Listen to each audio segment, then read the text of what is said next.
2000 के नोट की बदली का मामला अभी शांत नहीं हुआ था कि 500 के नोट ने और भी टेंशन बढ़ा दी।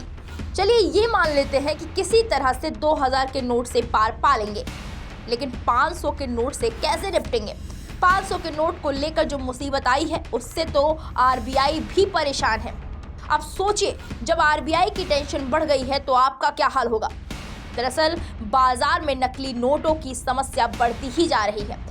7 साल पहले जब नोटबंदी की गई थी तब ये कहा जा रहा था कि अब नकली या जाली नोटों की समस्या पर रोक लग जाएगी, लेकिन ऐसा नहीं हो पाया। अभी भी रिजर्व बैंक की जो रिपोर्ट आई है उससे ये पता चला है कि जालसाजों के निशाने पर 2000 रुपए के नोट नहीं बल्कि 500 रुपए के नोट हैं। पिछले वित्त वर्ष के दौरान जितने 2000 रुपए के नकली नोट पकड़े गए उससे 9 गुना से भी ज्यादा 500 रुपए के नकली नोट पकड़े गए हैं। अब सरकार इससे कैसे पार पाएगी? बता दें कि हाल ही में आरबीआई ने अपनी सालाना रिपोर्ट जारी की, जिसमें अन्य बातों के अलावा साल 2022-23 के दौरान बैंकिंग सिस्टम में पकड़े गए जाली नोटों का भी आंकड़ा दिया गया है, जिसमें बताया गया है कि पिछले साल 500 रुपए के जाली नोटों की संख्या 14.6% की दर से बढ़ी है और ये बढ़कर 91,110 नोट हो गई है। अगर इसी दौरान बैंकिंग सिस्टम में पकड़े गए 2000 रुपए के नोटों को देखें तो ये उसके मुकाबले काफी कम है। पिछले साल 2000 रुपए के कुल 9,808 जाली नोट पकड़े गए थे। ये एक साल पहले की तुलना में 28% कम है।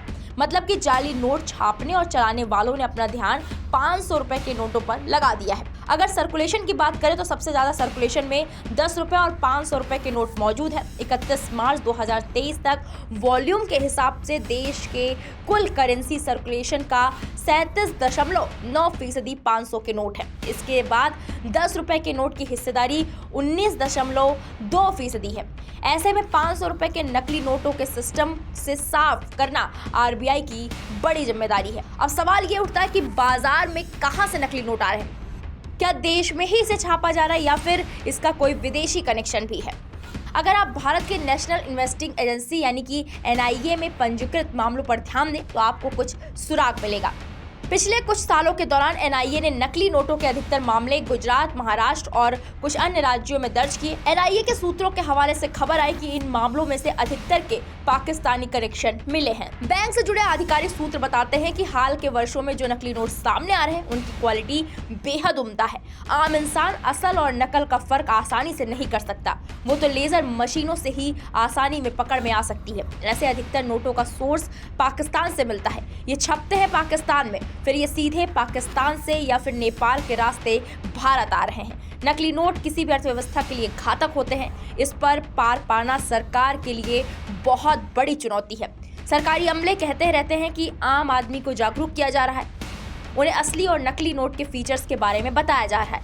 इससे वो नकली नोटों को चलाने वालों के चाल में नहीं फंसेंगे, लेकिन आम आदमी तब भी इनके चक्कर में फंस जाता है। उन्हें नकली नोट होने का एहसास तब होता है जब उन्हें बैंक में इस बारे में बताया जाता है। फिलहाल इस पूरे मामले को लेकर आरबीआई की टेंशन बढ़ गई है। अब आपकी क्या राय है? हमें कमेंट सेक्शन में जाकर जरूर बताएं। वीके न्यूज, राष्ट्र के नाम।